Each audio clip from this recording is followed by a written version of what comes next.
Hello and welcome to Indo World Cup Daily. Well, Ireland finished their World Cup with a point in a draw with Nigeria in their final group game.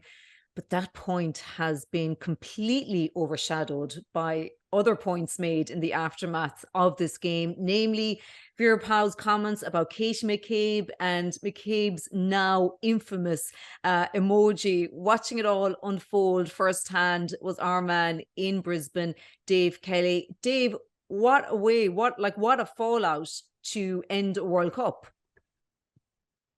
Yeah, it's going to be another night of waking up with the squawking birds as Australia wakes up at about 5 a.m., 5:15 a.m. So we're getting used to it. It's interesting. This is the accreditation for the World Cup, and on the way out tonight, we were the last remaining stooges inside, the sweaty hacks, and we had to get scanned out.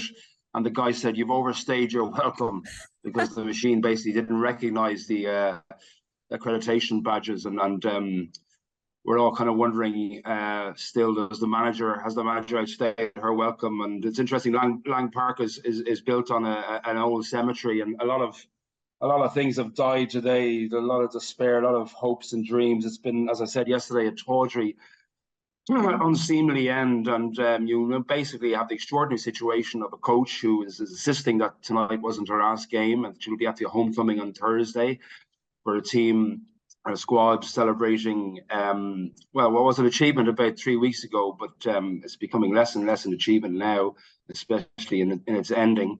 And you also have a captain who was, as often happens in games, but she was publicly remonstrating with her coach on the field from about the 70th minute to get some fresh legs on to her side of the wing, where there was an element of 2v1 stuff going on, and as happened in games. And she wanted to get forward, and actually did get forward herself arbitrarily, and nothing happened. And she was remonstrating with Niamh Fahey at one stage, going up for a corner, and Niamh was asking her what was going on, and Katie was gesticulating and pointing at the bench. And then extraordinarily, after the event, Vera Pauw confirmed that her captain had asked her for fresh legs, and Vera said, "She's not the coach. I'm the coach," and literally said to Katie, "I mean, do you want us to take the best player off?" So basically slapped her down. And now publicly via social media, one of those enigmatic emojis that are deployed to indicate, I don't know, a sense of, let's say, discretion being the better part of valor, a zipped face emoji, which basically means there's quite a lot to be said, but Katie McCabe is not going to be in a position to say it now. And then we also have the FAI with their own zipped face emojis, repeatedly been asked to comment on this situation, which is, entering an element of farrago and farce. And we talked about the court of public opinion yesterday. I mean, from what I'm getting, I mean, not a lot of support for Katie McCabe. Some people are saying that she's deserving of some support, but some people say, well, what does she have to? How can a coach kind of publicly, basically try and force a change in team selection policy actually during a game in such a forceful manner, and then kind of react that way afterwards. So yeah, it's all very if we thought it was unseemly yesterday, this is quite tawdry and really just really messy, and a poor way for the campaign to finish, despite the historical nature of getting their first ever point, as kind of as ugly as that was at times as well. But I don't think the football match is really going to be most remembered in the years to come, apart from the dancing Nigerians, of course. Yeah, an Ireland manager and an Ireland captain clashing in a World Cup. We really haven't seen this before, Dave, have we? Who'd have thunk it? Yeah. Yeah. You were in the press conference. At least this one got to the end of the tournament. Yes, we made it to the end. We made it to the end. But you were in the press conference, Dave, and you kicked all this off. So you asked Vera Pauw about the Katie McCabe request first, and we're going to just take a listen now and watch those two questions actually, and Vera's response to those questions. Hi Vera, Dave Kelly, Irish Independent. And just in terms of the strategy from the bench, maybe if you could explain it compared to last week, two different games obviously, but if you can maybe just explain that. It seems Katie McCabe was quite vociferous in trying to get some changes onto the field, but they seem to come much later than the last game, probably different circumstances. Why would we change? That's why I'm asking you the question. I don't know what if Katie McCabe says that she wants to change, it doesn't mean she's not the coach. Everybody was doing so well. So I said, what do you want, Katie? Taking the best player off? No.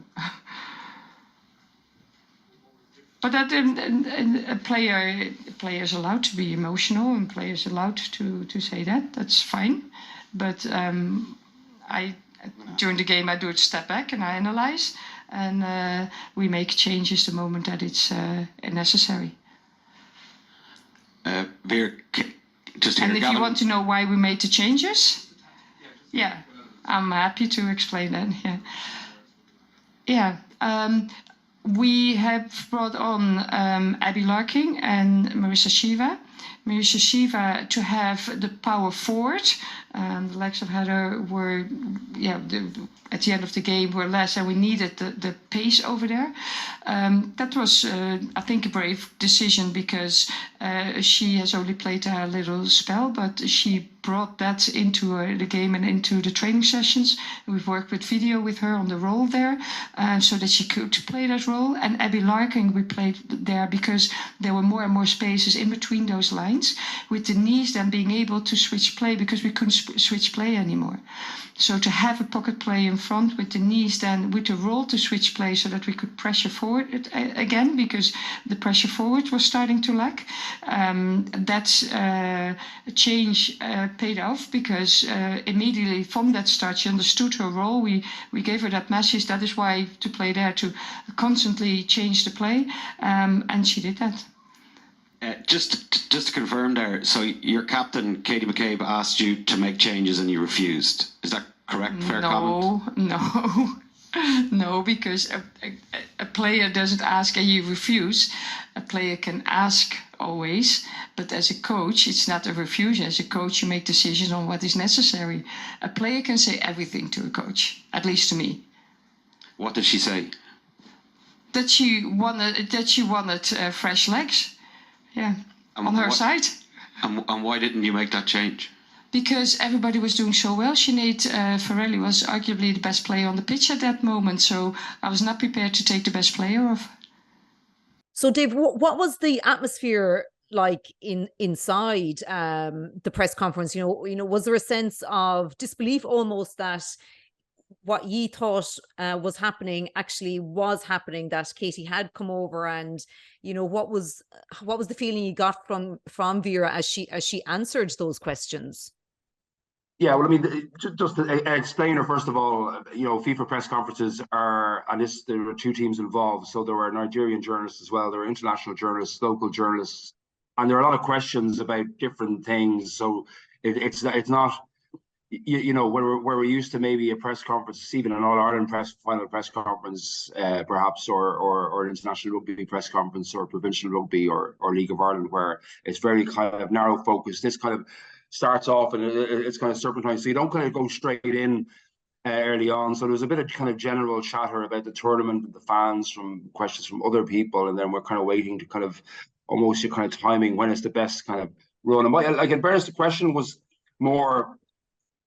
Obviously, we'd known about what had happened. It had been alluded to in RTE. We'd heard from somebody near the sideline that there had been a communication, and then obviously I was keeping an eye on Katie, as I said, and it was obviously something there. And Tom Elms eventually persuaded, or had a discussion with Vera Pauw, who hadn't done much in the second half, and then eventually made a couple of changes very late. And I was intrigued by the fact that the changes came so late in a game that they lost control of. compared to a Canada game in which they were in control and they made a change that they shouldn't have made, and then made a load of changes in 65 minutes, 3 of them, not all of them, which made sense. So it was the stark contrast in the two that I was actually interested in, but obviously it was segue into the Katie aspect, which I put at the end of the question, and she kind of answered that bit first, and then gave a very long, which is on independent.ie, a long tactical outline of the changes that she thought were brave. Well, at least one of them was brave and made a forward impact. But, you know, in 7 minutes and 7 of injury time, it was difficult to ascertain that was truly the case. They didn't really create a chance after that. So that was the kind of scenario. And then it kind of moved on. And another colleague of mine just kind of came in. Yeah, which you know, again, it just happens in press conferences that, you know, somebody else just might bring it a different way, and there might be a question, utter non sequitur, but then you need to kind of bring it back to the topic, and my colleague just brought it back to the specific of the Katie McCabe interaction with the manager, and that basically, you know, having herself in the answer to my question confirmed what had happened, this kind of just kind of copper fastened it and just gave it a bit more context and glued it all together. And yeah, I mean that's basically the affirmation that she's the coach, she's in charge, nobody's going to tell her what to do, even though it was Katie McCabe. And but that's not, I mean, I suppose, Dave, like, you know, I think everybody understands that from Vera. She is the manager, she is the gaffer, she is the one, you know, who makes those choices and those decisions. But it was just that the way she publicly, you know, said it and, you know, revealed that, you know, about Katie McCabe. I think that's the issue. I don't think anyone would have an issue with that. Like, of course, it's Vera who's going to make these choices and these decisions. Well, no, exactly. And I mean, you know, and again, as I said to you last week about something else, I mean, we're going to be felling many thousands of acreage of forests, or what the equivalent is in terms of bytes or data material character. This is how Vera Pauw manages people and situations, and there's actually nothing new. It's not surprising. People will obviously be surprised that it's Katie McCabe, and Katie McCabe is a global superstar. And there's obviously the context of where this management is and where the World Cup ended, and how some players might feel that, you know, they underperformed and that they might have performed better, you know, with a different style or selection. But again, you know, as we said yesterday, the preview, what got them here was, you know, a lot to do with the manager, and a kind of a careful, cautious watchfulness that, you know, ensured that mistakes made in the previous campaign weren't made again. So, you know, it's difficult to kind of gainsay that, you know, and you know, who knows if changes had been made earlier tonight, would have affected things. Nigeria knew Australia were beating Canada 2-0. I mean, they knew they controlled the second half, and they withdrew their star Oshiala because he's been hamstrung recently. They withdrew 2 of their 3 players who could have been carded and missed a last 16 tie with possibly, presumably, England. So, you know, I mean, the game was just like a classic glass group game with a team who's already gone. I guess the team who's already qualified. 0-0, not the biggest surprise in the world, apart from the people who said yesterday it could be 5-4. Guilty as charged, but it didn't turn into that game at all, I think, once Australia got the early lead. But yeah, I mean, this is the way Vera has kind of managed stuff. And, you know, I mean, if she's going to go out, and I mean, you know, we all know the contract it expires at the end of this World Cup tournament, not necessarily Ireland's campaign, but effectively it does. You know, she's going to kind of own the narrative as much as possible. And if she was, as we said yesterday, and it's hard to kind of judge social media, etc., and you know, will it be a live? You know, there was an element that the public were behind her yesterday, and they wouldn't know the backstory to all this, because a lot of people only just alight on international women's football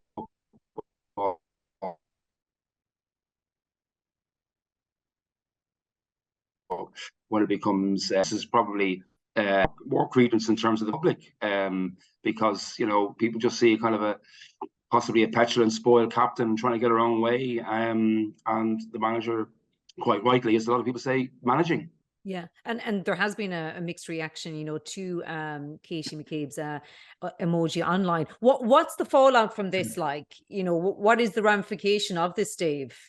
As you said, like we know her contract is up, but a captain, coming out like that with a very, very famous emoji, like what's the fallout from this? I can honestly say, I mean, I've no idea. So I'm going to be very honest and say I've absolutely no idea. All I know is I think they're on the same flight as me tomorrow night. So I'll tell you, in Dubai, I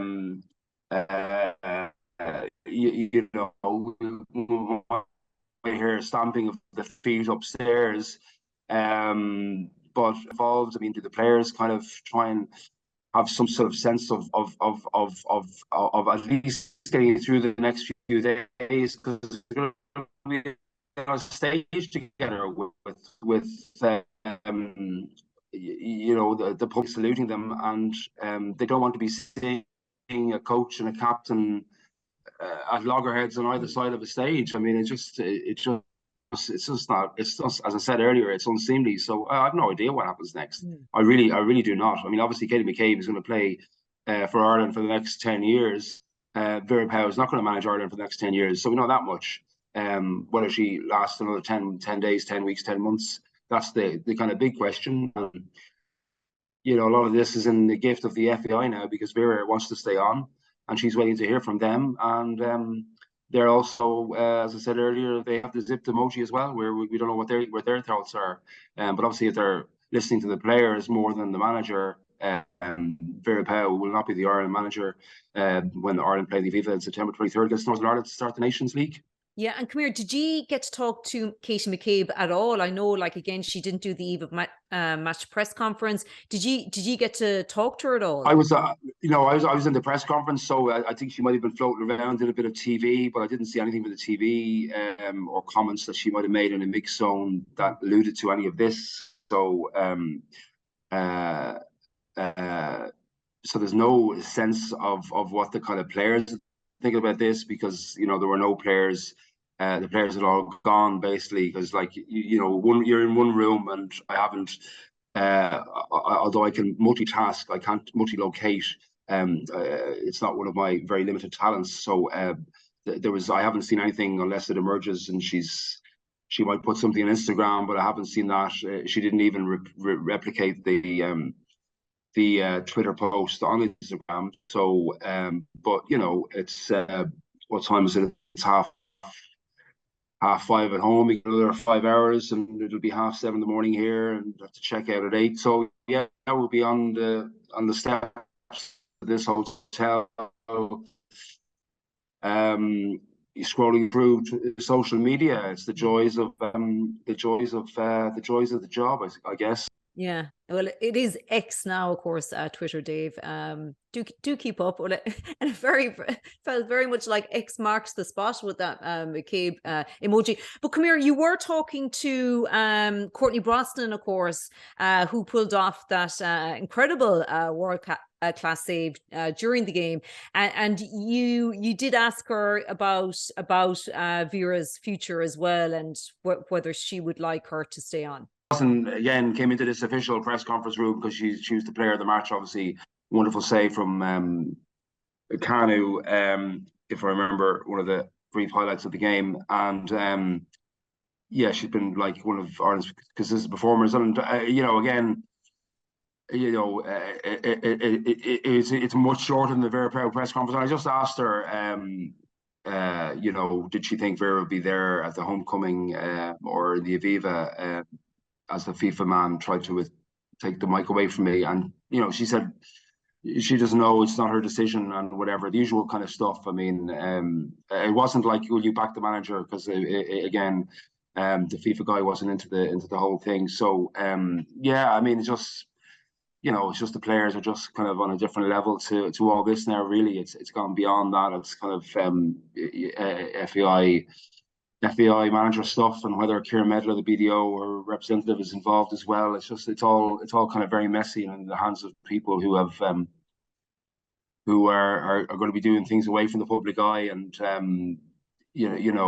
the public who are there on Thursday kind of want to know what's going on as well, I guess, and who are being asked to fill the Aviva in September. So yeah, and I'm sure a lot of players in the squad as well are kind of keen to kind of find out what the future is as well, because as I said yesterday, there's no kind of succession planning.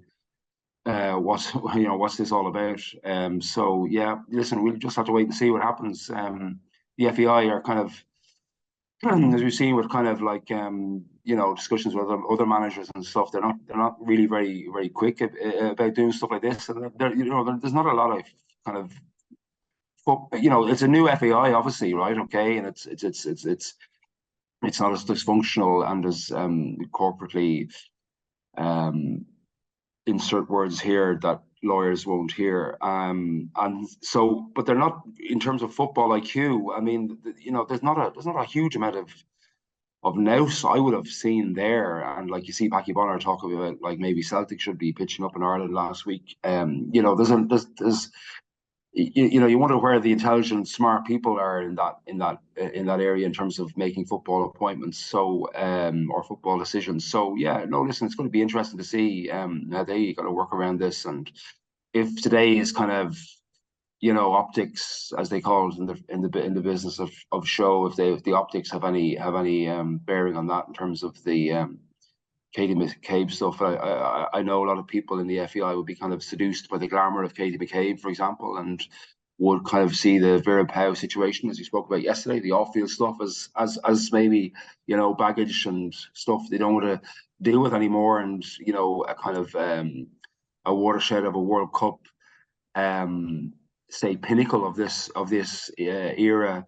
Would seem to be a natural ending, and that the kind of narrative that okay, somebody brings them on to the next level, etc., that will take hold. But who that person is, we don't know, and I mean how that person will interact with the squad. I mean it's not just easy as saying okay, yeah, let's flick a switch and move it on to the next level, because it's not as easy as that. I mean yeah, a lot of groundwork has been put in here, but I mean the sands can shift kind of very, very easily, given where they were 4 years ago when she came in. So yeah, as I said yesterday, I've written, it's there's a element of gamble here and risk as well. So you just kind of hope that the right people are the right people. Well, who are the right people? I mean, there are people making decisions, but are they clever enough people? A lot of people would be dubious about the manner in which they've handled Stephen Kenny, and would contrast, ironically, the way they've treated Stephen Kenny with the way they seem to be dealing with Vera Pauw now. How does one measure success in either their respective sports and disciplines in terms of qualifying for major competitions? So yeah, that's going to be when those smart boys and a couple of women get into a room to make these big decisions in the next kind of couple of days, couple of weeks.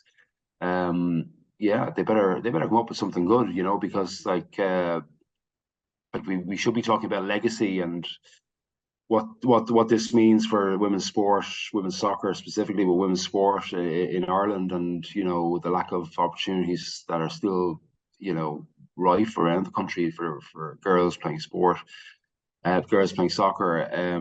So like this is the moment to build on, and then you got the Aviva, they're trying to fill that as much as possible with September for Northern Ireland, and just maximize this, qualify for the next Euros. So you got to be careful with all these decisions you make, and a caveat might be that maybe they're just going to take their time and do things not on our timetable. And you can argue, yeah, there's no point in making a decision 2 hours into a movie on the first leg of a 24-hour flight home. So maybe wise counsel is required, and if that produces the right decision, fair enough. Yeah, and just one final question before we leave you, Dave, very late over there in Brisbane. would any of this, and Vera has always made it clear that she wants to stay on in this job, would everything that's happened, would you ever imagine that she might think to herself, actually, I'm ready to step away now, between everything going on with the FAI, this now, the emoji and everything, would that ever make her think twice, Vera herself, about staying on?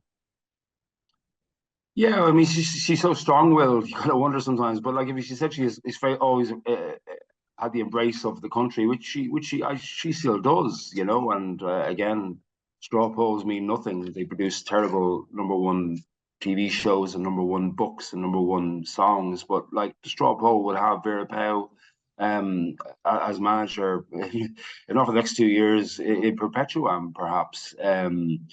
But there is a sense that, yeah, if you're at war with your captain, and and there's a couple of players around the squad who don't really dig what you're doing anymore, and they demonstrably prefer to deal with the assistant rather than you, and there are concerns about her relationships with players in terms of attitude and style and manner and personality.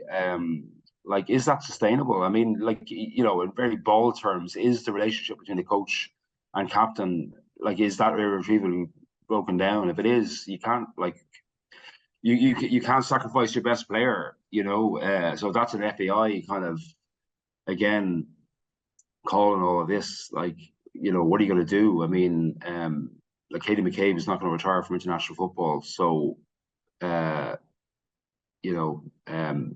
like, Vera Pauw is not in a job to get sacked from, so you just you don't re-employ her. So are there too many bridges to build here again? And you have all this kind of stuff in America we talked about yesterday, that she's going to try and clear her name with that. She wants to do coach education. She's finishing a book. When her husband's like 77, he's not, they don't spend as much time together as probably, a couple in their, in their latter years would like to be spending time together with. Maybe she, would like a quiet life in FIFA, or whether they might want her, not sure. She's on their technical panels a lot, for tournaments, and even for men's tournaments recently. But yeah, sometimes you kind of wonder, is it worth all the hassle? And maybe she may make that call on the long flight home. I've spent a long flight before with her before she made the decision to publicly reveal her sexual abuse. So she's capable of introspection and of making big decisions, in her life, that are good. And she knows how to. It's all about safety for her, and if it doesn't feel safe for her, in the sense that if it's corrosive, if it's not good, and she doesn't, and if it feels like it could be corrosive for other people, you would think she'd be emotionally intelligent enough to recognize that. I mean, she's not, like, she's got a harsh managerial style, but she's not like this kind of delusional, crazed woman either. That's you have to separate the sport from the person, and I'm sure, like, that's not that would be no way to exist as a human being. So yeah, that may come into her thinking as well. But I do think she has a sense of pride in how she's done the job, and everything that has been achieved and how it's been achieved. And I think she does want a lot of this to be on her terms, and she's been true to herself, really, literally to the last, and even bringing Diane Colvin on seemed a bit jarring. But I think it was actually kind of a nice thing, because the game was like, the whole thing was drifting, and it just seemed like, Diane Caldwell, I don't think would be the biggest fan of Vera either. But I don't know, it just seemed to be nice, and she embraced everybody at the end as well. I like to remember the embraces, and she embraced Katie, quite lingeringly for about 2 or 3 seconds as well. Like, I caught with the famous binoculars. So it's kind of, you kind of remember those as the nice moments, and that, maybe when this all kind of calms down, that people remember what happened, and the joy and the happiness of this World Cup, as opposed to how it ended. Yeah, Well, we will see how this all shakes down, Dave. We'll check in with you tomorrow for one final time, but till then, have a safe flight. Okay, thanks so much. I'm going to start work now.